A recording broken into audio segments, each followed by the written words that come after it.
Welcome to the launch of the Forum, the new policy think tank of Business Disability Forum.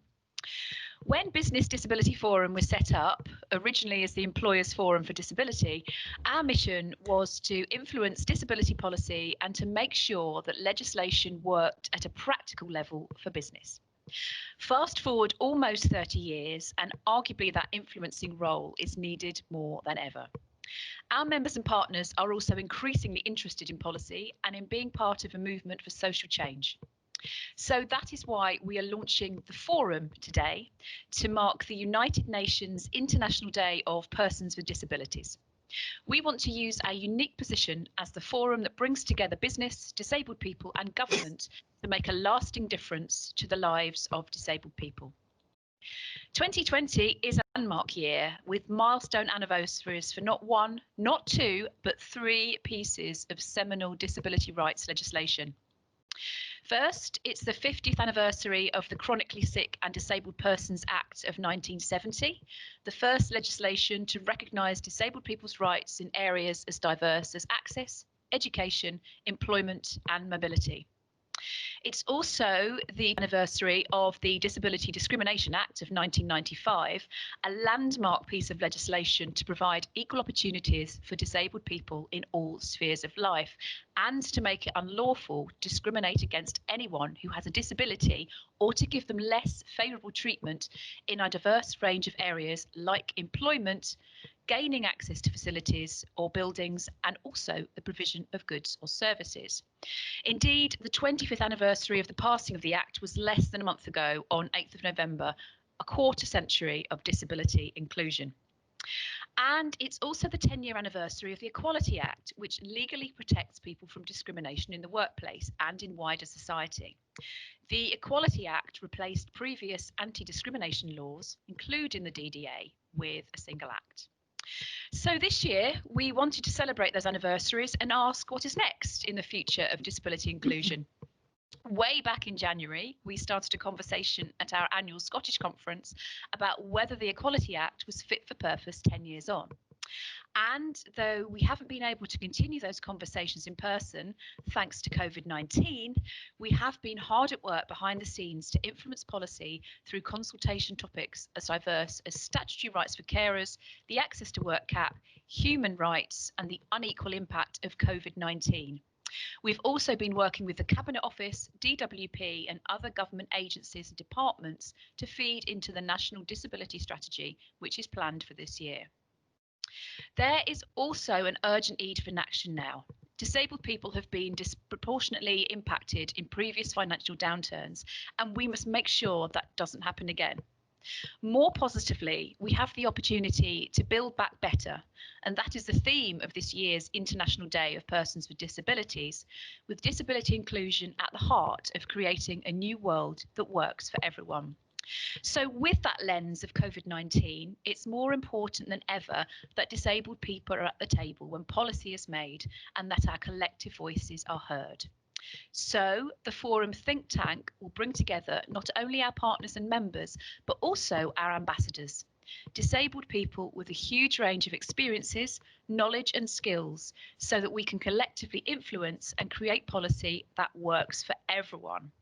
I'm delighted that for today's launch, we are joined by one of our newest ambassadors, Jonathan Andrews, who will be talking about his experiences and why he is so keen to be part of the forum a little later on.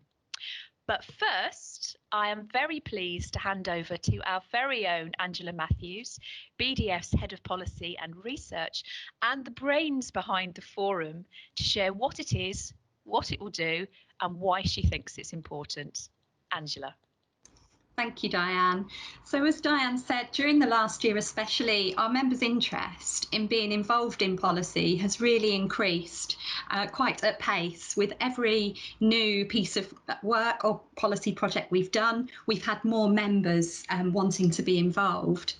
And this could be for many reasons. It's perhaps due to Brexit, where there are lots of things going on that do affect the crux of how businesses need to run in future.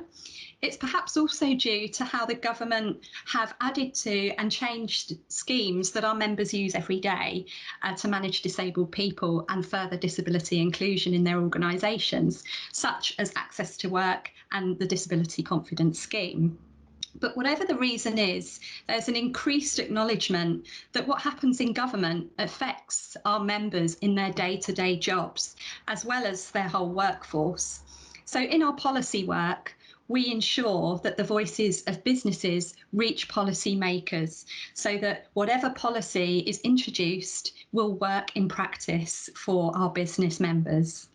So the forum will bring our BDF community together with policy units, regulatory bodies, academics and disabled people to debate policy topics, revise the evidence that contributes to informing those policy developments, and to produce and present our conclusions to policymakers themselves. The forum will therefore host meetings which are based on the current policy topics of the day. We will produce papers and evidence on those topics, and we will establish a publicly active policy community on disability inclusion as it affects business practices. So I am therefore delighted to introduce our newest ambassador, Jonathan Andrews, who's going to tell us more about himself, why he has become an ambassador and why he is supporting the launch of the forum today. Jonathan. Thanks very much. So I think really I just wanted to, as you say, speak a bit about why I want to support this forum and also the kind of experiences that I've personally had. To show why it's really important to get behind initiatives like this. So I am currently a solicitor at Reed Smith, which is a London law firm, and that isn't necessarily a path that has always seemed very obvious to me. When I was a young child, my parents kind of realised, I think there was something slightly different about me compared to other children. I had a very particular kind of interest. I could get very sort of fixated on them, have a lot of interest in them and learn an awful lot and absorb a lot of information. And a lot of my kind of social interaction was with people who generally got quite a bit older than me. I didn't really interact hugely outside of the classroom with people my own age. And my parents eventually managed to get me two great individuals who then identified that I was on the autistic spectrum. Now, this is something that they never took to mean that I couldn't do anything. And they very much saw it as giving me challenges, but also certain strengths. And some of those I have already sort of touched on before, is a real, being able to have a great wealth of knowledge about certain areas, have a real dedication to them, and to keep persevering. But it did also make things very different for me. And often I would sort of face kind of people who might sort of see it as a great tragedy almost that I had been diagnosed, and see it as a negative thing. As I say, while it did bring challenges, it did also bring those strengths. And I think it was because of the upbringing that I had that I was able to then not see myself as kind of unable to achieve, that I saw myself on the same level as other people. But then when I then went to university, started looking into what jobs were available, and I've always been quite interested in the English language and how things worked, and so law seemed quite an obvious sort of fit for that, because it obviously is using that language to actually put things in place and governs how things work on a day-to-day basis. And I found that there actually, although I expected there probably were lots of autistic people and other people with other neurodivergent conditions in law, there wasn't really much visibility for that. And I personally felt that at first I felt, does this mean kind of barrier to me kind of achieving in that way?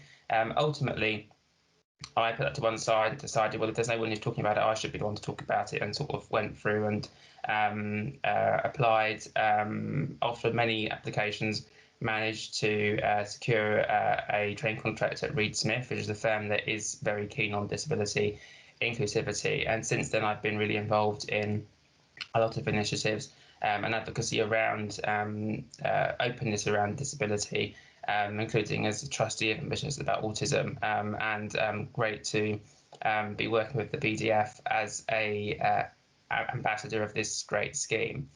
And it's really about wanting to show people that that is an opportunity, that you shouldn't ever feel that, oh, well, because of this, characteristic that I have, this disability or this condition, wouldn't be able to achieve this. If it's something that you're passionate about and you have the skill for it, your identity should not hold you back from that. And that is something that in all of the work that I do, I'm very passionate about making sure is more of a reality for every new individual that kind of comes through that system. So that's just a bit about me and why I'm really passionate about the work of the forum, and indeed the message that people should be able to achieve what they are passionate about, and that what they're able to without worrying about, is my identity going to hold me back. Thank you, Jonathan. It's always lovely to hear you talk about your experiences, and your huge talents and skills are so obvious, I think, to anybody listening. And I have got a few questions for you, as you know, but first, may I congratulate you again for being not only in the Sure Trust Power 100, but in the top 10, and not only in the top 10, but at number 4, which is, having been one of the judges and seeing the quality and the standard of the entries, is an incredible achievement. So congratulations to you again. So just a few questions then. So how did you first hear about Business Disability Forum? So as I recall, Dan, when I was involved in Ambitious About Autism as part of a youth council, so I'm currently a trustee, but I initially worked with Ambitious About Autism as part of their youth council, which is a group of young autistic people advocating for the rights and opportunities that we should be able to access, including employment. I was introduced to you at a meeting in the Cabinet Office, I believe, to speak about autism exchange and ways of looking to employ more autistic people, and not in terms of we just need to get numbers up, but actually in terms of we want very skilled people and we need people with particular focuses, and this would be a great employing individuals who are autistic, who often have those skills, would be a great way of achieving that, and being a win-win for the business and for those individuals. So that's where I kind of first met you, and then after that I kind of looked more into the Disability Forum, attended a few events, met some of the other individuals here, was really impressed with the work that the BDF does. Thank you. These questions sound a bit like fishing, don't they? And our paths then crossed a lot of times, obviously, with the Ambitious About Autism project. But then we spoke together at the International Broadcasting Conference in Amsterdam last year. Seems funny to think of travelling at the moment. So the next question then is how did you get involved as a BDF ambassador? I'm very keen to provide and support initiatives where I can, to provide a voice for them, and to the extent I'm able. And I know that I was speaking, I believe, with you about the Potential for Ambassadors programme, and given that a lot of the kind of work that I'm involved in is things where it will be at quite a high level, and it will also allow you to kind of really champion certain activities. It seems like a very good fit for the kind of the work that I was doing, and also be a great way of championing the really important work that the BDF does. And so I think we kind of spoke about it.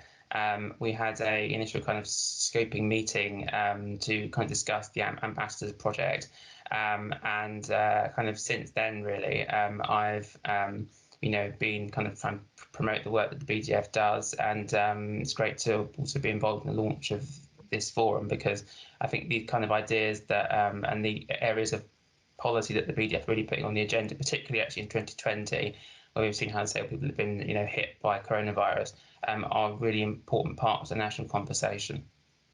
Yeah, absolutely. And it's become increasingly apparent that there is this really important role of bringing those voices together, I think. And you've kind of said why being involved is important to you, but what do you think the role of ambassadors should be, specifically ambassadors in the future of the forum? I think ambassadors can play a really important role in terms of, firstly, kind of championing the areas of policy that the BDF is championing, and the changes that it would like to see. And I think ambassadors can do this, particularly those with personal experience with disability, because they're able to talk about what it really means to them. So one of the areas, for example, that is being discussed is around employment for disabled people. And as someone who is autistic, who is in employment in a job that I really love, in a job that it wasn't necessarily one that was just thought about when I was young. I just thought I was going to be a lawyer. You have to put quite a bit of effort in to become a lawyer, but it's something that I was prepared to do, and I didn't want to be held back due to disability, and I wasn't. I think that there's a great personal connection there, and there's a great personal story that can be told to say actually it's not just numbers, it's not just a policy you're advocating. These are real people that are going to be affected by the kind of work that is being carried out, and I think that's where the ambassadors can provide that sort of personal element to the work that the BDF does, and complement the advocacy work that you do. Absolutely, absolutely. And having that voice of disabled people from a range of backgrounds is so critical to everything we do, actually, but particularly to our policy work. This is a really tough question, but if you could only choose one, what disability-related policy issue would you personally want to see the UK government tackle? So if I had to pick one, I would say as you know, I do a lot around employment opportunities, and over the last few years, we've seen the gender pay gap reporting come in across firms. And I personally saw, I was on secondment at this time to a client, and that client, when this came in, actually took that as an impetus to say, well, no, we need to get on this. We need to set up a diversity forum, and we need to be kind of really championing diversity in all its forms, and promoting gender representation across all levels. So actually responding to that by saying we need to be actively working to make sure that we are improving things, so that next time it comes round, we show continuous improvement. I think if there was a disability kind of pay gap reporting obligation that firms had, you would hopefully see similar. So you would see companies actually having to report on it and saying, well, we don't just want to report on this once and twice and just report. What we want to be doing for our own sake, as much as anything else, is to show people that we are making a difference and we're improving things. So we want to be looking into employing more disabled people. We want to be pushing for more individuals who maybe are disabled or neurodivergent or have invisible conditions and aren't comfortable talking about it, to feel able to be open about that. And we want to see that pay become more equal, and we also want to see more disabled people reaching senior positions, because we know that there are individuals who have that talent. And I think that if there was that kind of policy in place, it would actually do a lot to drive firms to make that change. Interesting. I mean, it's something that's being talked about a lot at the moment, and it keeps coming up. And obviously, there are complications around reporting around a disability pay gap as opposed to a gender pay gap, which is relatively simple. That's not to say we shouldn't do it, and I think it's a conversation we're going to continue having. And your point about also disabled people and people with disabilities that are not immediately visible, neurodivergent conditions, actually getting to senior levels and role modeling that is also really important. But I could talk about this all day, so I will stop talking talking about that. And the last question then to ask you for today, Jonathan, is what messages would you want to give to other disabled people who are thinking of getting involved in policy?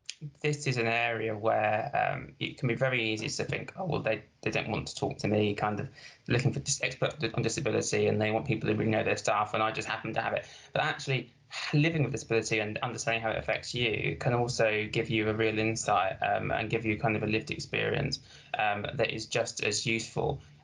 So I would say don't kind of sell yourself short.